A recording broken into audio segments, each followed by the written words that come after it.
Easy சமையல்ல நம்ம பார்க்க போறது பலாக்கொட்டை கிரேவி. அது செய்ய தேவையான பொருள் என்னன்னு பார்க்கலாம்.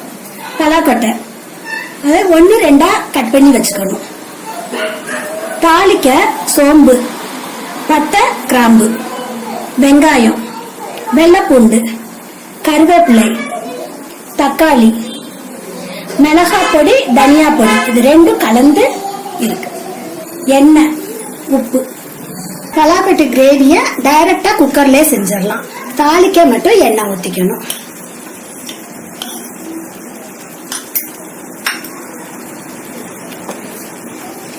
பட்டை, சோம்பு பொடி, சோம்பு, பட்டை சோம்பு பொரிஞ்சோன்னு வெங்காயம், வெள்ளைப்பூண்டு 2யுமே ஒன்னா வதக்கிக்கணும். இஞ்சி 1 துண்டு போட்டுக்கணும். கருவேப்பிலை தாளிக்க.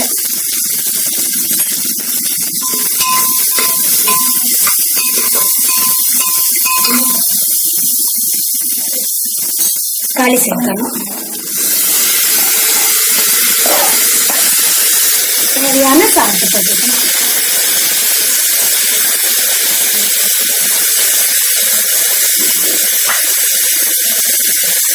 போதும். அதனால அப்படியே பலாக்கொட்டையை உள்ளே போட்டுடலாம்.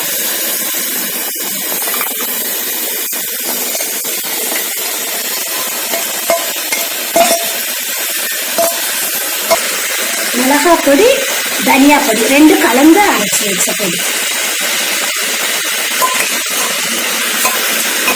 எவ்வளவு காரம் தேவையோ அதுக்கு தகுந்த மாதிரி போட்டுக்கலாம். இதுக்கு தேவையான அளவு தண்ணி ஒரு டம்ளர் ஊற்றலாம். 1 to 1.5 டம்ளர் தண்ணி ஊற்றலாம்.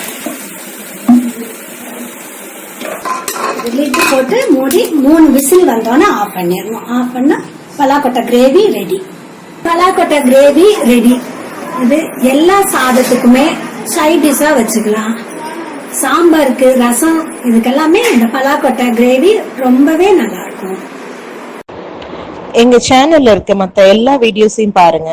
ரெசிபிஸ் எல்லாத்தையும் செஞ்சு பார்த்துட்டு உங்க கமெண்ட்ஸை கொடுங்க. எங்க வீடியோவை லைக் பண்ணுங்க, மற்றவங்களுக்கு ஷேர் பண்ணுங்க. எங்க சேனலை சப்ஸ்கிரைப் பண்ணி பக்கத்துல இருக்கும் பெல் பட்டனை கிளிக் பண்ணிட்டு உங்க ஆதரவை எப்போதும் எங்களுக்கு கொடுங்க. நன்றி.